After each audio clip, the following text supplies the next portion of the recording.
field. As we near the field, we pass the telltale signs of an abandoned guard post. We're on the right track. This is it. This is the field where the missile was launched. The burn marks on the ground have been erased by winter and ploughing.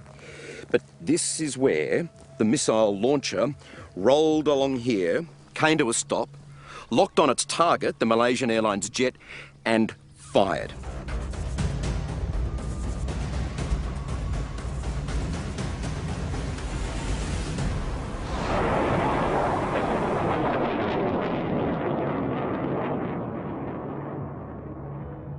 The passengers aboard MH17 probably never knew what hit them. The impact of the Buck missile would have been immediate and devastating. Would a Buck missile cause this sort of damage and the damage that we're seeing on the Malaysian Airlines jet? Yes, it would look something like this. Craters, you've got holes here. In his crash investigation lab in England, renowned ballistics expert Professor Ian Horsfall has studied the pattern of damage inflicted on MH17.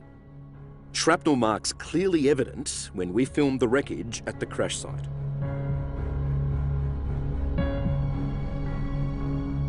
I would suspect the warhead went off maybe 10 metres from the aircraft.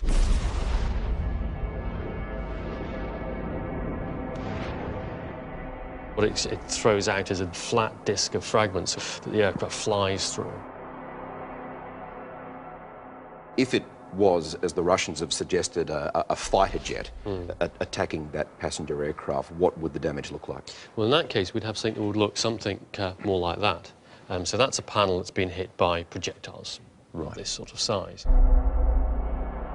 No wonder the damage doesn't match. That extraordinary satellite picture produced by the Russian media of a fighter jet attacking the airliner is in fact a crude fake, stitched together from Google Earth images and not even featuring the right planes. So, with that theory in tatters, the Russians have cobbled together another explanation. If it was a Buck missile, then it was launched by the Ukrainian army, not by the Russian-backed rebels. And here, say Russia's top generals, is the proof. Home video of the Buck, taken in a town occupied by the Ukrainian government.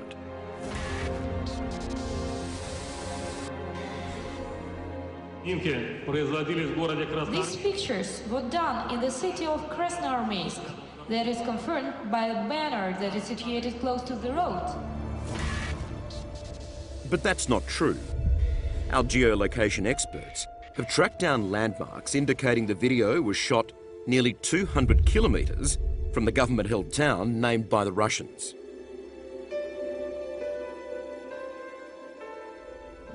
So there's a bit of a rise, which is here. Right, 350. Should be on the other side of this.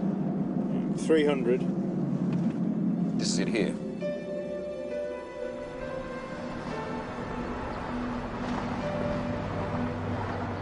Well, the Russians are lying, and here's the proof. We found the billboard in the video, and it's here in the city of Luhansk, right in the middle of separatist-held territory. The missile launcher is headed down the road toward the Russian border. The crew is just hours from home. That image is extremely crucial because it also shows, doesn't it, one missile missing. That's correct. I'm pretty certain that didn't fall off on the road somewhere. That's been launched. So, a Russian missile launcher from Russia's 53rd Air Defence Brigade returns to its base inside Russia.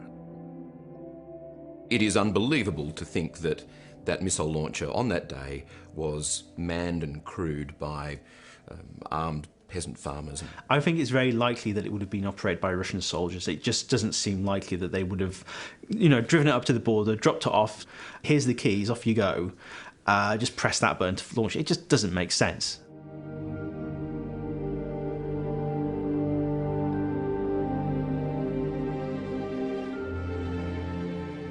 The evidence proves that a Russian missile shot down a defenceless passenger plane with 38 Australians on board. The ultimate responsibility lies not with the young soldiers who fired the weapon, but with the man who put them there. A man who will almost certainly never be held to account for the crime.